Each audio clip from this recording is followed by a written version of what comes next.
通知廚房。大家好，我係通少，歡迎嚟到通知廚房。今日我同大家分享我通少調製嘅大排檔雞煲醬，等大家喺屋企都做到一個超級野味好食嘅雞煲。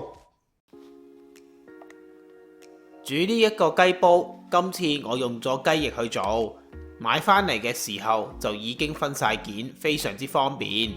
洗乾淨咗之後抹乾就可以拎去醃㗎喇。唔喜歡用雞翼嘅話，當然可以改用雞腿，或者買隻雞返嚟斬件都得嘅。加入指定份量嘅調味料落去，將啲雞翼大概醃30分鐘就用得㗎喇。由於個雞煲醬嘅醬汁非常之濃味，所以調味料方面會比較輕手淡味一啲。我自己醃肉有個習慣，就係會將有味嘅調味料先將佢哋撈勻，最後我先會加油同埋粟粉落去。當然大家如果覺得分開做麻煩嘅話，你哋可以用返你自己嘅方法㗎。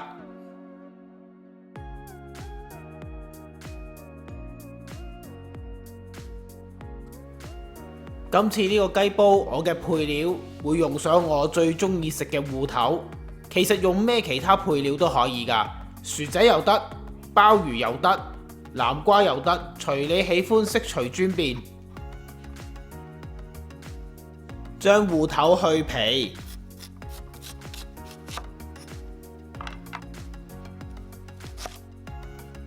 然後將芋頭切成厚件，就可以放埋一邊備用㗎啦。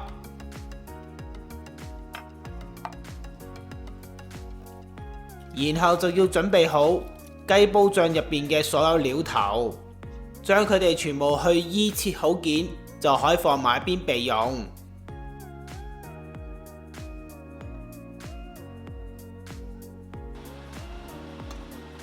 而家就開始煎雞翼啦，先將個鑊用中火將佢燒熱，加入大概1茶匙嘅油落去，然後就可以慢慢加雞翼落去。將佢一面煎到金黃先，視乎你嘅火力，大概都要煎佢2至3分鐘。當一面煎到金黃之後，就可以反去另一面，再將另一面煎到金黃，就可以拎起㗎喇。喺呢一度我哋唔需要將個雞翼煎熟佢㗎，因為之後仲會加醬汁落去一齊炆㗎嘛。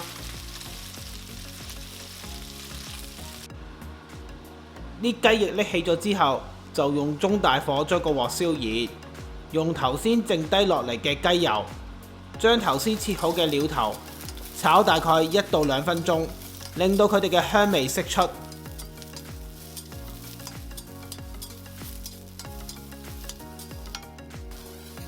然後就可以加啲芋頭落去一齊炒，炒大概1到2分鐘。芋頭俾我哋炒過之後，佢炆嘅時候就唔會咁容易溶晒喺啲汁料入邊。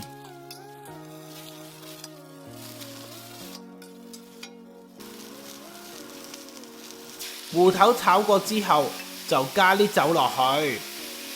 哇！成間屋依家都香噴噴，好鬼正啊！之後就加埋我通少特別調製嘅大排檔雞煲醬落去，再加埋頭先炒好嘅雞翼。然後就將所有嘅材料兜勻佢，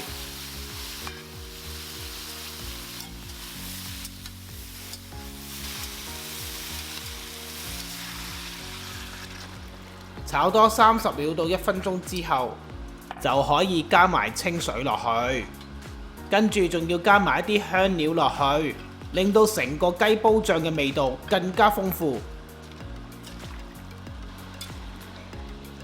當啲汁料俾我哋煮滾咗之後，就冚上鑊蓋，轉佢做細火，慢慢炆佢15到20分鐘就食得㗎啦。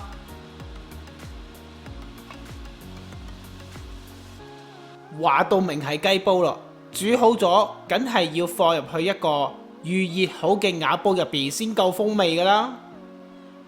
我通少呢個秘製嘅大排檔雞煲醬，呢香味喺香港煮，去到俄羅斯咁遠你都聞到㗎，而且入邊個醬汁用嚟送飯真係超級好味道㗎，所以大家記得煲多啲飯啦。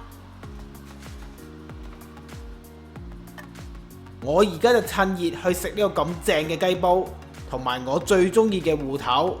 你哋就快啲執齊材料試一次啦，包你滿意啊！雞煲醬想再惹味啲加辣嘅話，就記得睇一睇我文字食譜啦，會有加辣嘅食材提供俾你去參考。煎雞翼嘅時候唔好不斷反啲雞翼，煎到一面金黃先好反轉另一面再煎。煮呢一款嘅雞煲絕對唔需要打芡㗎，甚至你食晒啲雞之後，再加返啲雞湯落去，用嚟打邊爐都得㗎。材料正確嘅份量、食材嘅牌子同埋相片都可以去我文字食譜嗰度揾到。喺呢條片嘅煙火就有呢個食譜嘅連結提供俾你去參考㗎啦。通知廚房仲設立咗網友交流專區，歡迎大家加入，同其他網友互相交流、互相學習。大家記得要 like 同埋 share 呢條短片，仲要記得訂閱同埋撳埋隔離個鐘仔，咁我新片一出先可以通知到你㗎。多謝大家收睇，下次再見，拜拜。